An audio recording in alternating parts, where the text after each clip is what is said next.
Hello students, आज की इस वीडियो में आज मैं कक्षा 11वीं वाले विद्यार्थियों को गणित सब्जेक्ट के प्रश्नावली 17.12 के प्रश्नों को बताने वाला हूं। तो चलो देखते हैं 17.12 के पहला प्रश्न क्या है। निम्नलिखित संख्याओं के मध्य गुणोत्तर माध्य ज्ञात कीजिए। गुणोत्तर माध्य ज्ञात करने के लिए कह रहा है और इनमें से पहला प्रश्न है 8/9 और 49/50 दिया हुआ है। तो चलो इसको हल करते हैं। तो इसको हल करने के लिए एक सूत्र की जरूरत पड़ेगा जिसे हम गुणोत्तर माध्य का सूत्र कहेंगे, है ना। तो यहाँ पे मैं लिख लेता हूँ हल गुणोत्तर माध्य बराबर ए बी। इस सूत्र का उपयोग करेंगे। इसे मैं समीकरण 1 नाम दे देता हूं। ठीक है, इस सूत्र को ही समीकरण 1 नाम दे देता हूं। इसके बाद ये जो 8/9 है उसे मैं ए मान लेता हूं। 8/9 को ए और बी जो है 49/50 को मान लेता हूं। ठीक है, बी जो है 49/50 है। ये जो ए के मान है और बी के मान है समीकरण 1 में रख देते हैं। तो समीकरण 1 में रखेंगे तो गुणोत्तर माध्य बराबर 8/9 गुणित 49/50 और इसके ऊपर में हम इसके ऊपर में क्या लगा देंगे, करनी लगा देंगे, है ना। इसके बाद आगे जब इसको हल करेंगे तो इसको और कैसे लिख सकते हैं, 2 का 3 घात लिख सकते हैं, बिल्कुल ठीक है। 2 का 3 घात और इसको 3 का 2 घात लिख सकते हैं।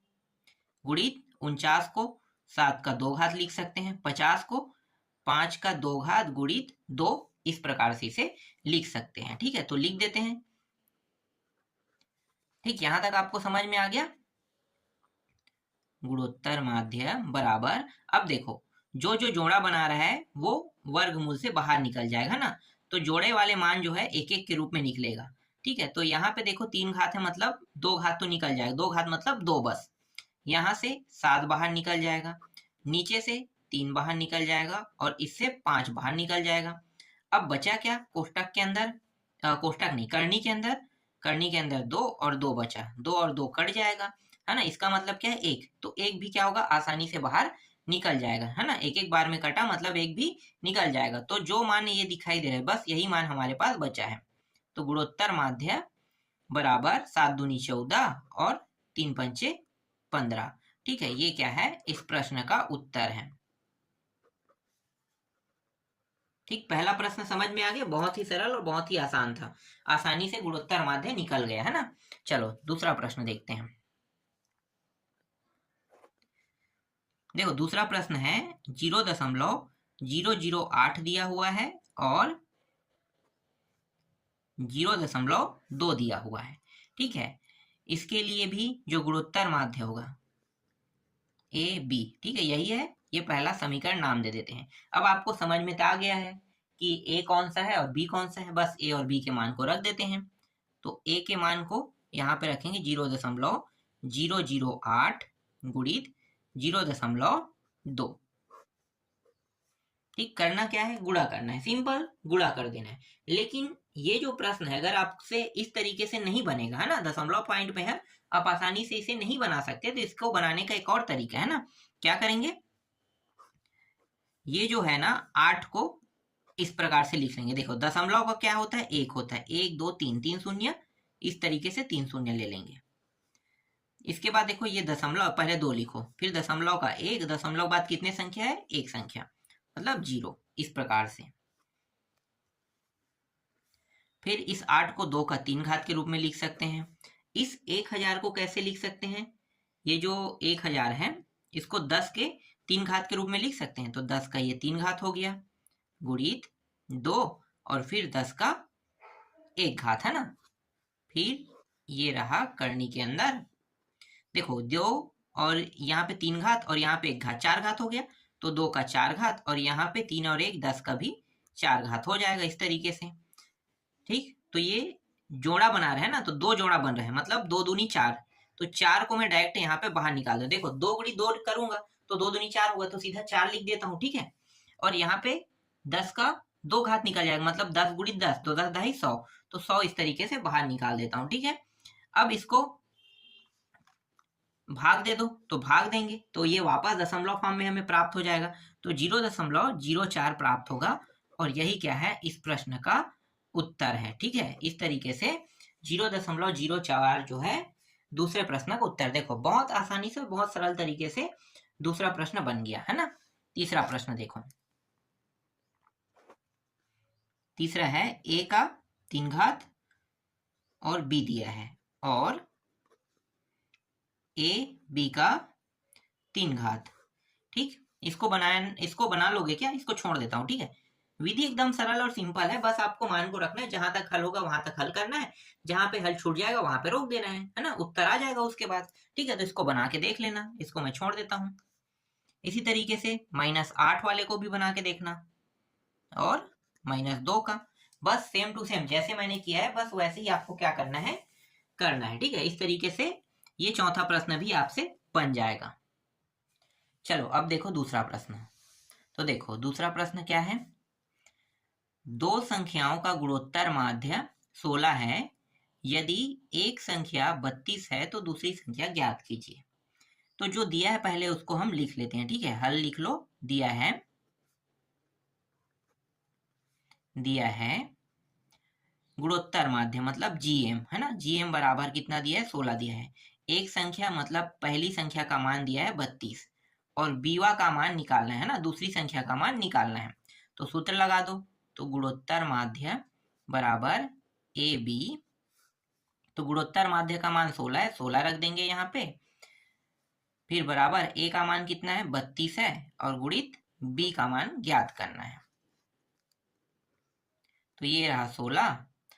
एक काम करते हैं, देखो 16 जो है, 16 के ऊपर वर्ग कर दो, ठीक है। 16 के ऊपर वर्ग कर देंगे तो इसके ऊपर भी वर्ग लग जाएगा है ना, दोनों पक्षों का वर्ग करेंगे, 16 के ऊपर वर्ग और इसके ऊपर भी वर्ग। तो ये वर्ग होने के कारण क्या होगा, 32 गुणित बी आसानी से वर्गमूल से बाहर आ जाता है, 32 गुणित बी इस प्रकार से बाहर आ गया, ठीक है।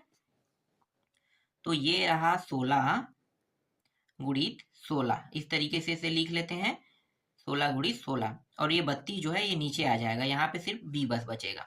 तो 16 एकम 16, 16 दूनी 32, 2 से कट गया, 2 एकम 2 अट्ठे 8 बार में कट गया। तो जो बी का मान है वो कितना प्राप्त हो रहा है, 8 प्राप्त है। तो पहली संख्या कितना है, 32 है, तो दूसरी संख्या क्या होगा, 8 होगा। यही इस प्रश्न का उत्तर है, ठीक है। अगर उत्तर की जांच करने के लिए कहेगा तो आप उत्तर की जांच कर सकते हो। उत्तर की जांच कैसे करोगे, देखो पहली संख्या दूसरी संख्या जब दोनों को हल करोगे तो 16 अगर उत्तर आएगा तो उत्तर की जांच आसानी से हो जाएगा, ठीक है। तो इसी विधि को हम उत्तर की जांच विधि कहते हैं, ठीक। तो इस तरीके से आपका दूसरा प्रश्न भी बन गया। चलो अगला प्रश्न देखते हैं। देखो तीसरा प्रश्न, यदि k माइनस ए दो संख्याओं k-2 और k+1 का गुणोत्तर माध्य है तो k का मान ज्ञात कीजिए। बहुत सरल प्रश्न है, बहुत ही सरल है ना। पहले हमें क्या करना है, सबसे पहले हमें यहाँ पे जीएम लिखना है, गुणोत्तर माध्य का सूत्र, ठीक है। इस तरीके से लिखना है। अब ए बी का मान कौन है, देखो यहाँ पे हम हल लिख देते हैं, ठीक है। हल और दिया कह के पहले लिखना था, चलो मैं बाद में लिख दिया है ना। तो जीएम बराबर k-1 को लिखना है, ठीक है। और a के जगह पे आपको क्या लिखना है, k-2, और b के जगह पे आपको क्या लिखना है, k+1, ठीक है। मतलब इन मानों को ये जो पहले समीकरण है इसमें रखना है, ठीक है। रखना है तो रख देते हैं। तो देखो जीएम जहां पे है वहां पे k-1 रखेंगे, और कोष्टक नहीं, वर्गमूल के अंदर a के जगह में k-2 और k+1 को रखेंगे। अब दोनों, ये जो दोनों पक्ष दिया है ना उसका क्या कर देंगे, वर्ग कर देंगे, ठीक है। वर्ग कर दो, तो वर्ग करेंगे तो ये k-1 का वर्ग हो गया, और आसानी से ये जो है k-2 और k+1, ठीक है। इस तरीके से दो हिस्सों में ये क्या हो जाएगा, मतलब ये जो है वर्ग जो है वर्ग करने पर वर्गमूल जो है वो क्या हो जाएगा, हट जाएगा है ना। तो इस तरीके से हट गया। अब k-1 और ये जो वर्ग दिया है ना इसको अब हल कर लेते हैं। तो हल करने पर क्या आएगा, सर्व समीकरण से k का वर्ग प्लस 1 का वर्ग माइनस कितना आ जाएगा, 2k, यही आएगा। हल करने पर k-1 दो बार गुणा कर दो। यहाँ पे देखो इसको भी हल कर लेते हैं, k का वर्ग हो गया, k 2k हो जाएगा, फिर प्लस k हो गया, फिर ये दोनों गुणा करेंगे तो -2 हो जाएगा, ठीक है। देखो k का 2 घात k का 2 घात दोनों में है और दोनों प्लस में कट गया है ना, तो यहीं से कटा देते हैं। और कुछ कट रहा है क्या, तो देखो -2 के, और यहाँ भी क्या है -2 के है, तो इसको भी कटा दो। ठीक है, ये भी कट गया। अब ये जो बचा के है, ठीक है, इसको यहीं पे रहने देते हैं, और ये जो -2 इस साइड लेके आएंगे तो ये प्लस एक पहले से माइनस से ये क्या हो जाएगा प्लस होके 2 और 1 हो जाएगा 3। तो के का मान कितना आया, के का मान 3 प्राप्त हुआ। ठीक है, तो इस तरीके से के का मान प्राप्त हो गया। ये रहा आपका तीसरे प्रश्न का उत्तर। चलो अब देख लेते हैं चौथा प्रश्न। तो देखो ये जो चौथा प्रश्न है ना, चौथा प्रश्न क्या कह रहा है, 27 और 1/81 के मध्य 6 गुणोत्तर माध्य ज्ञात कीजिए। 6 गुणोत्तर माध्य ज्ञात करेंगे। तो जो 27 है और 1/81 है, इसके बीच में हम लोग रखेंगे 6 संख्याएं। ठीक है, तो 6 संख्याएं यहाँ पे रख देते हैं। तो चलो हल करते हैं। पहली संख्या मान लो ये है, और ये अंतिम संख्या है ना, तो 27 पहली संख्या हो गया, तो इसके बीच में 6 संख्या रखेंगे। तो गुणोत्तर माध्य ज्ञात करें तो G1, G2, G3, G4 और G5 और अंतिम है G6। ठीक है, और ये जो अंतिम मान है क्या है 1/81 है। देख लो 27 और 1/81 के मध्य 6 गुणोत्तर माध्य ज्ञात करने के लिए है। तो हम समांतर श्रेणी बनाएंगे। ठीक है, समांतर नहीं, इसे गुणोत्तर श्रेणी कहेंगे। ठीक है, तो 27 से लेकर 1/81 तक है ना, 1/81 इसके बीच में कितने कितने मान है, कितने गुणोत्तर श्रेणी है, तो 6 है ना, तो 6 है। तो यहाँ पे देखो ये टोटल कितना हो गया 8 हो गया। तो यहाँ पे मैं अंतिम में लिख लेता हूँ गुणोत्तर श्रेणी है। ठीक है, ये सब के सब क्या गुणोत्तर श्रेणी है, तो गुणोत्तर श्रेणी है। तो 27 और 1/81 के मध्य में 6 गुणोत्तर माध्य ज्ञात करना है। तो 6 गुणोत्तर श्रेणी मतलब इस तरीके से 6 मान को रखना है। ठीक है, जिसमें सारानुपात क्या होगा, जो हम R कहते हैं ना, तो R को क्या करेंगे मानेंगे, तो इसे हम सार्व अनुपात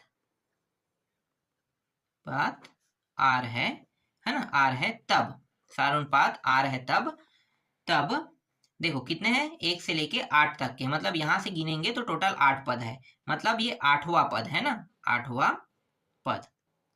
और 8वां पद का मान कितना है 1/81। ठीक है, 8वां पद का मान 1/81 है। ठीक है, जिसे हम अंतिम पद भी कहेंगे। तो 8वां पद का मान 1/81 है। अब 8वां पद को और कैसे लिख सकते हैं, AR7 इस तरीके से लिख सकते हैं 1/81। ए की जगह में 27 रखेंगे, 27 गुणित R का मान 7 जो है, R का मान हमारे पास नहीं है तो 7 इसी तरीके से लिखेंगे। ठीक है, और 1/ ये रहा 81, तो R का 7 घात 1/81 गुणित 27, R का 7 घात बराबर 1/ इसको कितने घात में लिख सकते हैं, ये 3 का 4 घात होते हैं ना, और ये 3 का 3 घात, तो 3 का 4 घात और गुणित 3 का 3 घात। ठीक है, तो कितने घात हो गए टोटल, R का 7, तो ये हो गया 3 का 7 घात, 3 का 7 घात हो गया। अब 3 के 7 घात वाले को और कैसे लिख सकते हैं, 1/3 और इस तरीके से 7, तो ये 7 घात ये 7 घात कट गया। तो R का मान कितना आया, R का मान आया 1/3 प्राप्त हुआ। तो R का मान देखो 1/3 प्राप्त हो गया ना। अब हमारे पास A का मान है और साथ ही साथ R का मान है, तो अब हम आसानी से G1, G2, G3, G4 इनका मान निकाल सकते हैं, बिल्कुल निकाल सकते हैं। तो यहाँ पे मैं आपको बगल में बता देता हूँ, सारे मानों का नहीं निकालूंगा। ठीक है, आपको मैं 2-3 मान के जो है वो निकाल के बताऊंगा। ठीक है, बाकी जो 2-3 है उनको आप निकाल लेना। ठीक है, तो G1 का निकालते हैं। तो देखो G1 जो है ये दूसरा पद है। ठीक है, G1 दूसरा पद है, इसका मतलब क्या है, इसका मतलब है ये A है तो ये AR है ना, तो AR तो A के जगह में कितना रखना है 27 और R के जगह में 1/3, तो 3 एकम और 3 निया 27, तो G1 का मान कितना आया 9 आया, पहला आ गया। देखो G1 का मान 9 आ गया। अब G2 का मान निकालो, तो G2 का मान देखो ये पहला था ना, ये पहला, दूसरा, ये तीसरा। ठीक है, तीसरा पद है मतलब AR2 यही रहेगा, तीसरा पद AR2, तो AR2 तो कितना रहेगा, ये रहेगा 27 गुणित, और ये रहेगा देखो R का 2 घात मतलब 3 का 2 घात मतलब 9, डायरेक्ट 9 रख दो, तो 3 दूनी और 3 निया। तो जी जो 2 है उसका मान आया 9/2 प्राप्त हुआ। देखो G2 का मान 9/2 प्राप्त हो गया। ठीक है, इस तरीके से। ठीक है, हाँ यहाँ पे थोड़ा गुणा मैंने गलत कर दिया। ये 6 नहीं है, 9 है ना। 3 तिया रहेगा, 3 बार रहेगा। ये 3 हो गया, 3 एकम फिर 3 तिया, तो 3 आएगा। तो ये जो G2 है इसका मान कितना आ जाएगा? 3 आ जाएगा। ठीक है, यहाँ पे थोड़ा सा गलत गुणा हो गया था। तो ये अब आपको समझ में आ गया। आगे अब G3, G4, G5, G6 को बताने की जरूरत तो नहीं है ना। तो 2 गुणोत्तर माध्य मैंने निकाल दिया है ना। G1 का मान 9 और G2 का मान 3 यहाँ पे प्राप्त हुआ है। अब बाकी जो है G3, G4, G5, G6 का निकाल लेना। ठीक है, तो इस तरीके से ये प्रश्न भी कंप्लीट हो गया। इसके बाद चलो देखते हैं पांचवा प्रश्न। देखो पांचवा प्रश्न, 576 और 9 के मध्य 5 गुणोत्तर माध्य ज्ञात कीजिए। ये प्रश्न पूरी तरीके से चौथे की तरह बनेगा, है ना। चौथे की तरह ही बनेगा। तो जैसे मैंने चौथा को बनाया वैसे ही ये भी आपको क्या करना है, बना के देखना है। ठीक, चलो छठवा पे आते हैं। यदि G दो संख्याओं A और B का गुणोत्तर माध्य हो तो सिद्ध कीजिए कि, पहला प्रश्न है 1/G+A प्लस 1/G+B बराबर 1/G। तो लेफ्ट हैंड साइड को लेकर चलेंगे और राइट हैंड साइड को क्या करेंगे, सिद्ध करेंगे। ठीक है, लेफ्ट हैंड साइड को लेकर चलेंगे और राइट हैंड साइड को सिद्ध करेंगे। तो यहाँ पे हल करने से पहले मैं आपको थोड़ा सा बता देता हूँ। ठीक है, जो जैसे कि प्रश्न में क्या है, G बराबर A और B क्या है, गुणोत्तर माध्य है ना। गुणोत्तर माध्य जैसे कि प्रश्न में कहा गया। देखो G दो संख्याओं A और B का क्या है, गुणोत्तर माध्य है। तो गुणोत्तर माध्य है, तो इसके लिए जो सूत्र बनेगा G बराबर, ठीक है, G जो है गुणोत्तर माध्य का मान है। ठीक है, G जो है गुणोत्तर माध्य का मान है, तो GM लिखता। ठीक है, तो G बस लिखूंगा क्योंकि GM का मान G रहेगा, है ना। और AB के जगह में AB ही रहेगा। तो इस तरीके से। ठीक है, अब लेफ्ट हैंड साइड को लेकर चलते हैं। तो लेफ्ट हैंड साइड एक G+A प्लस एक G+B, जब तक कि हर बराबर नहीं होगा तब तक ये जुड़ नहीं सकता है। तो नियम आपको पता है, तो हर को बराबर कर लेते हैं। हर बराबर करने का तरीका क्या है, इसका गुणा इसके साथ, इसका गुणा इसके साथ।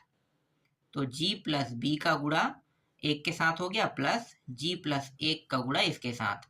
फिर इन दोनों का साथ में गुणा हो जाएगा। तो G का 2 घात, फिर प्लस GA, फिर प्लस BG मतलब GB और AB। ठीक, इस तरीके से। अब क्या करेंगे, देखो ये जो समीकरण 1 है ना, इसे हम समीकरण 1 नाम देते हैं। तो समीकरण 1 से जो G का मान है उसे हम क्या करेंगे, यहाँ पे रख देंगे। ठीक है, G के मान को रख देते हैं। तो G के जगह पे कितना रखेंगे, AB अंडर रूट के अंदर, है ना। तो AB अंडर रूट के अंदर ऊपर में आ गया, प्लस B जैसा है वैसा रहेगा। यहाँ भी AB अंडर रूट के अंदर, फिर A। यहाँ पे G का वर्ग है, मतलब AB बस रखेंगे। देखो वर्ग है मतलब क्या है, अंडर रूट हट जाएगा। तो मैं यहाँ पे डायरेक्ट हटा देता हूँ। ठीक है, G यहाँ भी है, तो AB अंडर रूट के अंदर, फिर A लिखेंगे, है ना। इसी तरीके से यहाँ पे B को पहले आगे लिख लेते हैं। अब ये रहा, ठीक है, अंडर रूट के अंडर, फिर AB, इस तरीके से। अब देखो ये दोनों जुड़ सकते हैं ना, तो जोड़ देते हैं। तो 2AB अंडर रूट के अंदर, फिर A+B। ठीक है, A+B इतना ही बचेगा। ठीक, तो ये यहाँ पे मैं लिख दूंगा। इसी तरीके से देखो ये AB दिया हुआ है, तो ये हो जाएगा 2AB, फिर प्लस ये दोनों जो है जुड़ तो नहीं सकता, लेकिन उभयनिष्ठ के रूप में बाहर निकल सकता है। तो मैं यहाँ पे A+B को इस तरीके से लिखूंगा, और ये दोनों उभयनिष्ठ के रूप में बाहर निकल गया, मतलब AB अंडर रूट के अंदर, इस प्रकार से लिख दूंगा। ठीक है, अब देखो यहाँ पे कुछ कट रहा है क्या, जो कट रहा है उसको कटा देंगे, है ना, और जो नहीं कटेगा उसको नहीं कटाना है। ठीक, तो यहाँ पे तो कुछ भी नहीं कट रहा है ना, कुछ भी नहीं कट रहा है। तो आगे और इसको हल करते हैं। तो देखो ये AB जो है जमाते हुए लिखेंगे, इसको आगे ले आएंगे, फिर प्लस 2 और ये AB। ठीक, अब देखो ये जो AB है, ठीक है, AB, तो AB जो है ये यहाँ पे मैंने थोड़ा सा डायरेक्ट कर दिया था ना। तो वापस हम शुरू वाले फॉर्म में चलते हैं, क्योंकि ये जो सिद्ध करने वाला मान है तभी आ पाएगा जब ये अंडर रूट में रहेगा तब उभयनिष्ठ के रूप निकालेंगे, तब ऊपर का मान कटेगा, है ना। तो ये जो है दो इस तरीके से मैं लिख देता हूँ। ये ए बी जो है इसको मैं दो हिस्सों में लिख लेता हूँ, ठीक है। ए बी जो है ए बी अंडर रूट के अंदर और ए बी अंडर रूट के अंदर, क्योंकि ये जो है ना दो बार रहेगा तभी तो इस तरीके से बन पाएगा ना, ये इस फॉर्म में बना है, ठीक है। देख लो दो बार हो गया, जोड़ा बन रहा है तभी ये ऐसा हो पाएगा, ठीक है। तो इसे वापस उसी फॉर्म में लिख देते हैं। फिर प्लस ए बी, इस तरीके से ए बी यहाँ पे है, एक मिनट, ए को काटो यहाँ पे बी को काटो, ए बी, इस प्रकार से, फिर ए बी, ठीक है। अब यहाँ पे फिर से उभयनिष्ठ निकाल लेते हैं। तो देखो ऊपर जैसा वैसा रहेगा। अब यहाँ से उभयनिष्ठ निकल जाएगा, है ना। उभयनिष्ठ क्या निकल जाएगा, ए बी, ये उभयनिष्ठ निकल गया, कोष्टक के अंदर लिख दो। तो देखो ये निकल गया, ये निकल गया, अब बचा है उसको इस कोष्टक के अंदर लिखेंगे, दो बचा है और यहाँ से ए अंडर रूट बी बच रहा है, ठीक है। फिर प्लस, और ये ए और बी बच रहा है, ए प्लस बी। अब देखो ए बी प्लस प्लस दो ए बी, मतलब देखो दो ए बी अंडर रूट के अंदर, यहाँ भी अंडर रूट के अंदर, तो ये जो मान है और ये जो मान है, ठीक है, दोनों कट गया। अब बचा क्या, अब बचा है यहाँ पे एक बटा ए बी, ठीक है, एक बटा इतना ही बचेगा। और ये जो मान है, ये जो मान है ये जी के बराबर है, तो इसको हम एक बटा जी लिख सकते हैं, ठीक है। तो ये जो एक बटा जी यहाँ पे जो प्राप्त हुआ है, यही जो है इस प्रश्न का उत्तर है। समझ में आया। तो छठवें का उत्तर क्या आया, एक बटे जी, जो राइट हैंड साइड को सिद्ध करता है, ठीक है। सेम टू सेम दूसरे प्रश्न को बनाना है, सेम टू सेम जैसे अभी मैंने पहले को बनाया ना वैसे ही आपको बनाना है। बस यहाँ पे माइनस दिया है, ठीक है, नीचे में माइनस दिया है ये इस तरीके से, और सिद्ध करके आपको एक बटे जी ही लाना है, ठीक है। तो इस तरीके से ये जो छठवा है पूरा मैं कंप्लीट मान लेता हूँ। एकदम सरल है, एकदम आसान है, जैसे मैंने छठवे का पहले को बनाया है वैसे ही आपको छठवे का दूसरे को बनाना है, ठीक। चलो नेक्स्ट प्रश्न देखते हैं। देखो अब सातवां प्रश्न को, दो संख्याएं ज्ञात कीजिए जिसका समांतर माध्य, देखो यहाँ पे इस बार समांतर माध्य हुआ है ना, समांतर माध्य को हम ए और एम से प्रदर्शित करते हैं, ठीक है। शॉर्टकट जो है ए एम से प्रदर्शित किया जाता है, और समांतर माध्य का मान 25 है कह रहा है, और गुणोत्तर माध्य जिसे हम जी एम से प्रदर्शित करते हैं इसका मान 20 है। तो दो संख्याएं सबसे पहले हमें मानना है, तो यहाँ पे मैं सबसे पहले यहाँ पे मान लेता हूं, माना ए और बी दो संख्याएं हैं, दो संख्याएं हैं, ठीक है, दो संख्याएं हैं। और यहाँ पे दिया क्या है, समांतर माध्य जिसे हम ए एम से प्रदर्शित करते हैं। एम का मान कितना है, 25, ठीक है, 25।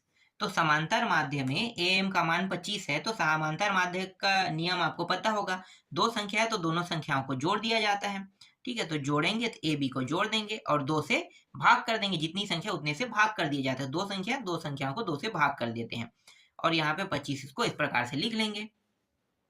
आगे जब इसको हल करेंगे तो ये a प्लस बी और ये हो जाएगा 25 दूनी 50, तो इसे हम समीकरण 1 नाम दे देते हैं। आगे फिर प्रश्न क्या कह रहा है, गुणोत्तर माध्य 20 है, मतलब जी एम बराबर कितना है, 20 है कह रहा है, तो जी एम का मान 20 है, ठीक है। तो जी एम का मान 20 है, तो जी एम मतलब ए बी बराबर 20, इसका क्या कर देंगे, वर्ग कर देंगे, तो वर्ग करेंगे तो ये ए बी हो जाएगा, और ये 20 का वर्ग मतलब 400, ठीक है, 400 आ जाएगा, इसे हम दूसरा समीकरण नाम दे देते हैं, ठीक है। ये समझ में आ गया। अभी मैंने क्या किया, वर्ग कर दिया दोनों पद का, तो ये वर्ग करने पर ये सिर्फ ए बी बस रहेगा, और इसका वर्ग करने पर 20 गुणित 20 मतलब 400 हो जाएगा, है ना। तो ये आ गया 400 आ गया, ठीक है। आगे सर्वसमी का उपयोग करेंगे, तो यहाँ पे मैं लिखूंगा हम जानते हैं कि, देखो ये क्या है, a प्लस बी है, तो यहाँ पे मैं सर्वसमी का लूंगा a माइनस बी और इसका भी वर्ग कर दूंगा, ठीक है, इसका भी वर्ग कर दूंगा, ठीक, इस तरीके से वर्ग कर दिया। इसके बाद यहाँ पे a प्लस बी, इसका वर्ग करेंगे, फिर माइनस 4ab ले लेंगे, इस सर्वसमीका के माध्यम से हम हल करेंगे। तो देखो सर्वसमीका ये वाला लगा है, देखो दोनों साइड यहाँ पे ध्यान देना, ठीक है, दोनों साइड हमने a माइनस बी और a प्लस बी का उपयोग किया है ना, ये a माइनस बी है और ये a प्लस बी है, दोनों का वर्ग है, और यहाँ पे माइनस 4ab लिया गया है, ठीक है, 4ab। तो इस ये जो सर्वसमीका वाला टॉपिक है, यहाँ पे हमें क्या करना है, इसमें मान को रखना है, ठीक है। समीकरण 1 और समीकरण 2 के दोनों के मान को रखना है, तो दोनों के मान को रख दो। और ये कहाँ से आया, कैसे आया, इसे मैंने पहले बहुत पहले वाले वीडियो में बहुत बारीकी से बताया हूँ ना, तो ये आपको समझ में आ गया, इसलिए मैं यहाँ पे इसके बारे में ज्यादा डिटेल से नहीं बताऊंगा। ठीक, चलो आगे देखो। फिर a माइनस बी इसका वर्ग कर देंगे, a प्लस बी का वर्ग, इसके मान को हम रख देते हैं, तो ये 50 होगा, तो 50 का वर्ग आ जाएगा। फिर 4 और ये ए बी का मान कितना है, 400 है, ये रहा 400। बस आगे हमें क्या करना है, इसको हल करते जाना है।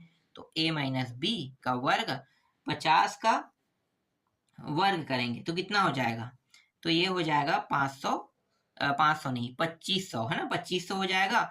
और ये हो गया 4 चौक 16, 1600 हो गया। तो a माइनस बी इसका वर्ग, इसको घटाएंगे तो कितना आ जाएगा, 900 आ जाएगा। 900 मतलब a माइनस बी का वर्ग, ये 30 का वर्ग होता है, वर्ग वर्ग कट गया दोनों से, तो यहाँ पे a माइनस बी का मान कितना आया, 30 आया। इसे हम तीसरा समीकरण नाम दे देते हैं, ठीक है। तीसरा समीकरण नाम दे देते हैं, तो यहाँ पे हमें 3 समीकरण प्राप्त हो गया। अब क्या करेंगे, पहला और दूसरा समीकरण, ठीक है। देखो पहला समीकरण कहाँ पे है, यहाँ पे, और दूसरा समीकरण यहाँ पे है, ठीक है। तो अब इससे हम क्या निकालेंगे, a और b के मान को निकालेंगे। आपको पता होगा कक्षा 10वीं में मैंने पढ़ाया था, एक तो है विलोपन विधि, है ना, एक होता है प्रतिस्थापन विधि, वज्र गुणन विधि, बहुत सारे विधि है ना।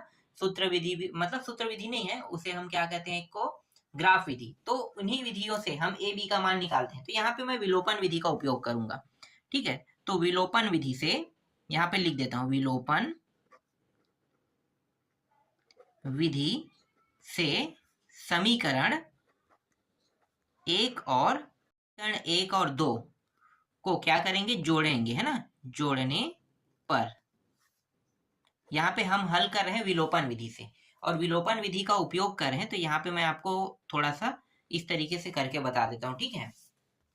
ये जो है दोनों को अलग अलग लिखना है, पहले विलोपन विधि से लिखना है, उसके बाद नीचे में ये लिखना है, ठीक है। दोनों जो है एक में हो गया, इसलिए ये मैं अलग कर रहा हूँ। तो विलोपन विधि से हम हल कर रहे हैं समीकरण 1 और 2 नहीं, ये 3 है, ठीक है। 1 और 3 को जोड़ने पर, तो समीकरण 1 क्या है, a प्लस बी बराबर कितना दिया हुआ है, 50, और a माइनस बी बराबर 30 दिया हुआ है, ठीक है। जोड़ते हैं तो देखो ये प्लस माइनस तो कट जाएगा, तो ये दोनों कट गया, इन दोनों को जोड़ेंगे कितना हो जाएगा, 2a हो जाएगा, और ये हो जाएगा 80 हो जाएगा, 2 एकम 2 40, ठीक है। तो a का मान कितना आ गया, 40 आ गया। देखो विलोपन विधि बहुत सरल होता है, a का मान 40 आ गया, ठीक है। इस a के मान को, ये जो समीकरण 1 है और ये समीकरण 3 है, किसी में भी रख दो, आसानी से b का मान निकल जाएगा। तो मैं समीकरण 1 में रख देता हूँ, समीकरण 1 में a का मान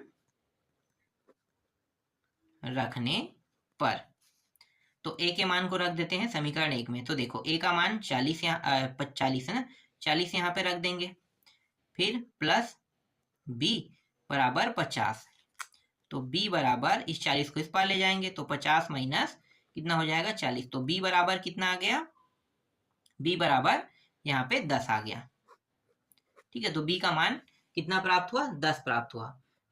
तो इसमें जो पहली संख्या है वो कितना है, पहली संख्या जो है ये 40 है, और दूसरी संख्या जो है ये 20 है। यही क्या है, यही दोनों जो है इस प्रश्न का उत्तर है। तो आपको लिखना है नीचे में, अतः अभीष्ट संख्या 40 और 10 है, बस इतना ही लिखना है और कुछ नहीं लिखना, ठीक है। इस तरीके से ये 7वां प्रश्न भी कंप्लीट होता है, ठीक। चलो 8वां प्रश्न देखते हैं। देखो अब 8वां प्रश्न को, तो 8वां प्रश्न क्या कह रहा है, यदि दो राशियों b और c का समांतर माध्य a, है ना, a हो। चलो मैं यहाँ पे मैं पहले इसको हल कर लेता हूँ, है ना, थोड़ा सा हल कर लेता हूँ। देखो इस प्रश्न में दिया क्या है, दिया है a और b, ठीक है। a b का गुणोत्तर माध्य है, ठीक है। a b का गुणोत्तर माध्य क्या है, g है, ठीक है। चलो पहले पूरा पढ़ लो।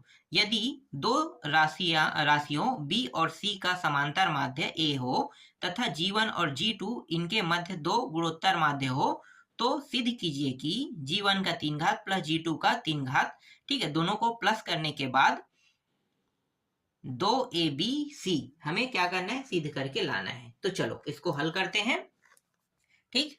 तो इसके बराबर ये दोनों जो है सिद्ध होके आना चाहिए, तभी ये जो प्रश्न है वो हल हो पाएगा। तो हमें हल करना है a और b का गुणोत्तर माध्य क्या है, g है कह के लिखना है। ठीक है, अब प्रश्न में देखो दो राशियां दिया हुआ है b और c, तो यहाँ पे मैं डायरेक्ट हल कर देता हूँ bc बटा 2, और इनका जो समांतर माध्य जिसे हम am कहते हैं, समांतर माध्य का मान कितना है a है, तो a रख देते हैं। आगे जब मैं इसको हल करूंगा तो ये b प्लस सी बराबर 2a हो जाएगा। इसे मैं समीकरण 1 नाम दे देता हूँ। ठीक है, तो bc के जगह में 2a या 2a के जगह में bc हमें रखना है। ठीक है, आगे आगे क्या कह रहे हैं, तथा g1 और g2 इनके मध्य दो गुणोत्तर माध्य है। ठीक है, किनके मध्य, ये जो b और c है ना, यहाँ पे देखो b और c है, इनके मध्य मतलब b पहला संख्या है और c अंतिम संख्या है, इनके मध्य दो g1 और g2 आ जाएगा। तो यहाँ पे मैं g1 और g2 को ले लेता हूँ। ठीक है, g1 और g2, तो ये क्या है, ये गुणोत्तर क्या है, गुणोत्तर माध्य है ना, तो ये क्या है, गुणोत्तर नहीं, गुणोत्तर श्रेणी कहेंगे, गुणोत्तर श्रेणी है। ठीक है, ये क्या है, गुणोत्तर श्रेणी है। ठीक है, और जो ये g1 और g2 ये दोनों जो बीच में है, ये क्या है, गुणोत्तर माध्य है, और ये पूरा का पूरा क्या बना रहा है, एक श्रेणी बना रहा है, जिसे हम गुणोत्तर श्रेणी कहते हैं। ठीक है, जिसमें सार्वनुपात R है। ठीक है, ये सेम टू सेम चौथा की तरह ही बन रहा है, चौथा की तरह, जैसे चौथा को बनाया तो वैसा ही है, बस इसमें BC दिया है थोड़ा सा, इसलिए कठिन लग रहा होगा आपको। चलो अब यहाँ पे देखो 1 2 3 4 चौथा पद, तो चौथा पद है ना, चौथा पद क्या है, C है, तो AR का 3 घात C, इस तरीके से लिखेंगे, AR का 3 घात C इस प्रकार से। अब A का मान कितना रखेंगे, B रखेंगे, देख लो B है ना, और R का 3 घात, और ये रहा C। आगे जब मैं इसे हल करूंगा तो R का 3 घात और C, और ये रहा B, फिर R, फिर ये C और ये B। ठीक है, तो ये जो R के ऊपर जो घात लगा है, ठीक है, उसे हटाऊंगा। तो हटाने का तरीका क्या है भाई, हटाने का सिंपल और सरल तरीका है कि ये इसके ऊपर क्या हो जाएगा, 1/3 हो जाएगा। ठीक है, 1/3 इस पे आ जाएगा, मतलब 3 घात जो है यहाँ से हट के यहाँ पे आ गया यहाँ पे आ गया तो 1/3 होगा। तो R का मान कितना आया, C/B, R का मान निकल गया। अब हमारे पास R का मान भी है और पहले पद का मान भी है, तो दोनों का मान है, तो G1 और G2 आसानी से निकाल लेते हैं। ठीक है, दो खंड कर लेता हूँ। तो पहले यहाँ पे G1 का मान निकालते हैं।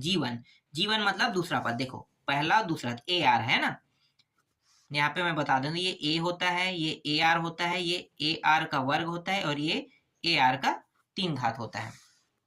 तो ये AR, A का मान B गुणित और C का मान मतलब R का मान C/B, और कितना है, 1/3। ठीक है, इसी तरीके से G2 का निकालते हैं, तो AR का 2 घात बराबर A का मान B, फिर गुणित CB इसका 2/3। ठीक है, क्योंकि ये 2 घात है। ठीक है, R का मान 2 घात है, तो 2/3 ये इस प्रकार से हो जाएगा। ठीक है, अब आगे क्या करेंगे, आगे ना ये G1 और G3 दोनों का 3 घात कर देंगे। ठीक है, देखो यहाँ पे G1 का 3 घात है और G2 का भी 3 घात है, तो 3 घात कर देते हैं। ठीक है, तो 3 घात करेंगे तो G1 का 3 घात हो गया, 3 घात हो गया, तो ये AR इसका भी 3 घात है ना, ये मैं आपको समझाने के लिए कर रहा हूँ, आपको G3 बस का करना है और डायरेक्ट इसका कर देना है, ये तो समझाने के लिए है। तो ये भी क्या होगा, B का 3 घात हो जाएगा गुणित CB इसका भी 3 घात, 3 घात मतलब ये दोनों देखो 3 गुणित 3, 3 घात इस तरीके से, फिर G2 इसका 3 घात, ये हटा दो। ठीक है, और ये B का यहाँ भी 3 घात गुणित CB, और यहाँ पे 3 घात करेंगे है ना, तो यहाँ पे 2 घात, 2 और 3 तो पहले से दिया हुआ है, तो 2 और 3 पहले से दिया है, तो 2/3 है ना, और 3 घात यहाँ पे और यूज करेंगे, तो ये हो जाएगा 3 घात अगर यहाँ पे लगेगा, 3 दूनी 6 है ना, तो ये 6/3 हो जाएगा। ठीक है, 6/3, और यहाँ पे हाँ, यहाँ तो उपयोग हो गया है ना, देख सकते हो। ठीक है, ठीक है, हो गया। फिर आगे इसको हल करो, तो G1 का 3 घात बराबर ये B का 3 घात, और यहाँ पे गुणित CB बस बचेगा। ठीक, और यहाँ पे g का 3 घात, g2 का 3 घात, है ना। इसके बाद ये हो गया b का 3 घात, और ये हो जाएगा देखो 3 एकम 3 दूनी, तो ये c का 2 घात और b का 2 घात, ठीक। फिर g1 का 3 घात बराबर, देखो यहाँ पे 1 घात वाला है ना, और यहाँ पे 3 घात है, तो 1 घात से 1 घात और यहाँ पे 3 घात है, तो घटाओ कितने घात बचेगा, सिर्फ 2 घात, और ये c बचेगा। तो देखो g1 का 3 घात का मान ये रहा, और g2 का 3 घात का मान कितना हो जाएगा, देखो 2 घात और ये 3 घात, तो b और c का 2 घात बस बचेगा। अब क्या करना है, दोनों को जोड़ना है, जैसे कि प्रश्न में कहा था, है ना। तो प्रश्न में जैसे कहा था वैसे ही करेंगे। देखो इन दोनों को जोड़ेंगे, तो ये g1 और g2, g1 का 3 घात प्लस g2 का 3 घात, दोनों को जोड़ देते हैं। तो जोड़ेंगे तो ये हो जाएगा b का वर्ग c प्लस bc का वर्ग। आगे जब इसको हल करेंगे तो देखो दोनों से bc उभयनिष्ठ के रूप में निकल सकता है, तो यहाँ से b प्लस c, ठीक है, b और c।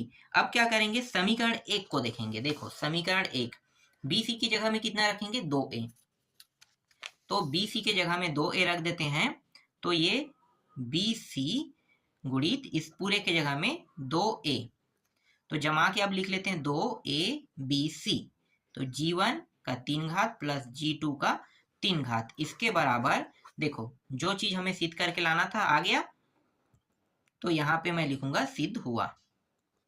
देखो बहुत ही आसानी से ये प्रश्न बन गया, देखो बहुत आसान था ना। चलो अगला प्रश्न देखते हैं, और ये लास्ट और अंतिम प्रश्न है। देखो 9वां प्रश्न, यदि दो धनात्मक राशियों का समांतर माध्य x और yz दो गुणोत्तर माध्य है तो सिद्ध कीजिए कि, सिद्ध करना है, ठीक है। तो थोड़ा सा मैं यहाँ पे अब आपको बता देता हूँ। यहाँ पे चलो यहाँ पे हल करते हैं। हल, माना a और b दो धनात्मक राशि है, धनात्मक राशि है जिसमें a प्लस बी है ना, a प्लस बी अपान 2 करेंगे, तो ये x जो है इसका क्या है, माध्य, यहाँ पे बताया भी है।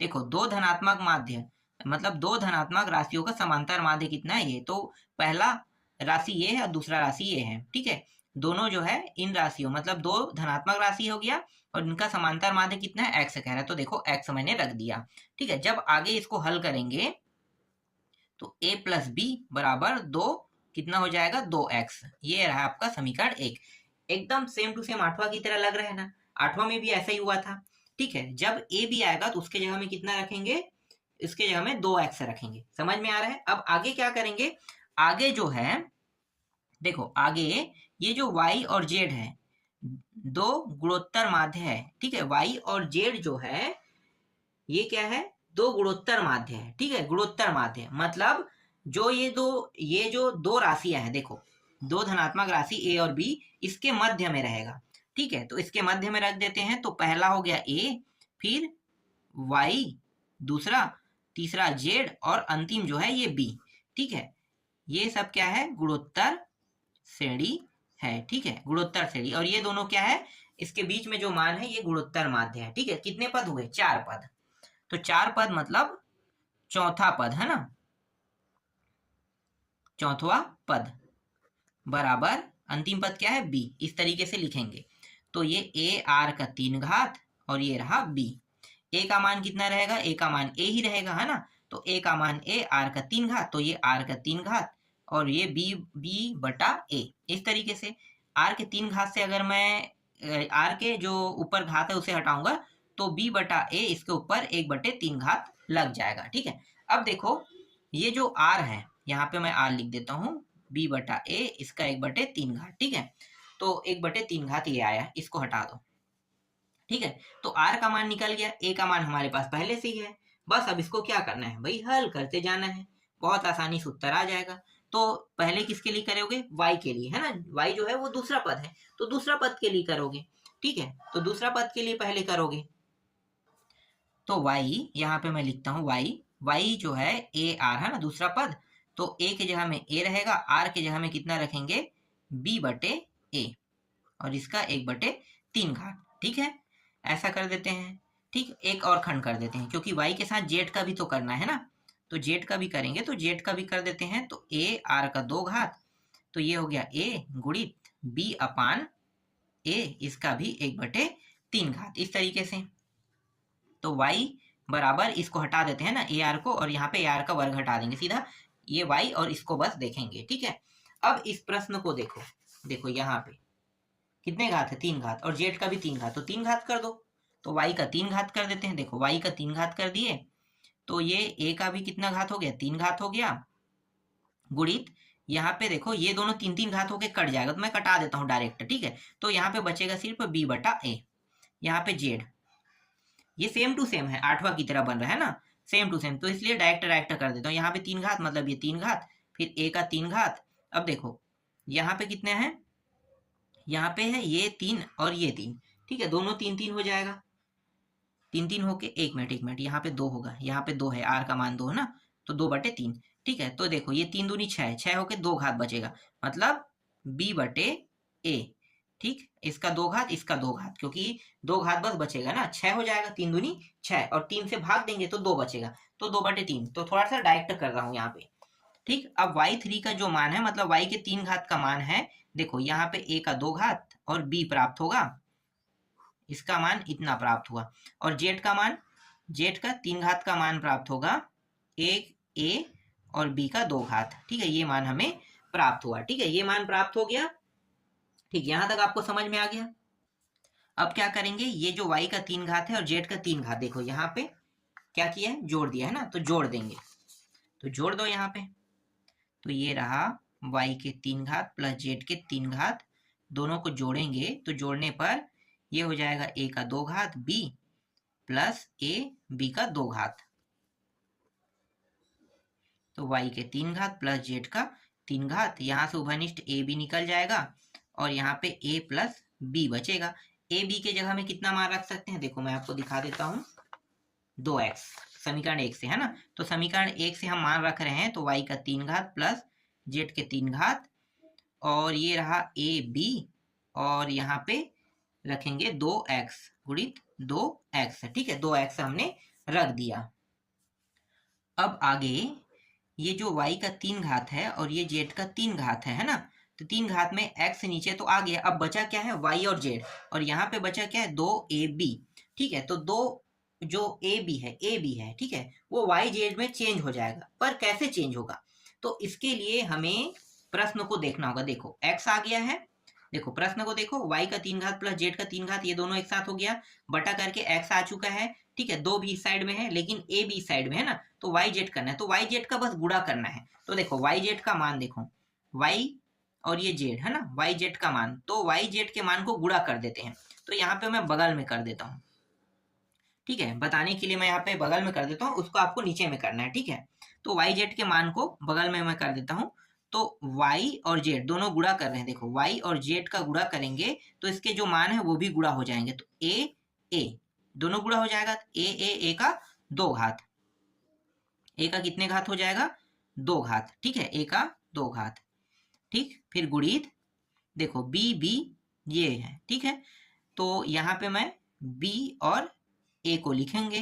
ठीक, ये 1/3 है और ये 2/3 है, तो हर देखो दोनों का बराबर है, तो 2 और 1 3 और 3 तो 3 होके क्या हो गया, ये पूरा 1 हो जाएगा, 3/3 है ना। देखो ऊपर में 1 है और यहाँ पे 2 है, देखो पहले हर को पहले देखना है, 3 नीचे में है, 3 हो गया। ठीक है, यहाँ पे चलो मैं नीचे लिख लेता हूँ, और हर जब बराबर है तो इसका मतलब ये ऊपर जुड़ सकता है, तो 1 और 2 कितना हो जाएगा, 3, तो ये दोनों कट के सिर्फ 1 हो जाएगा, है ना।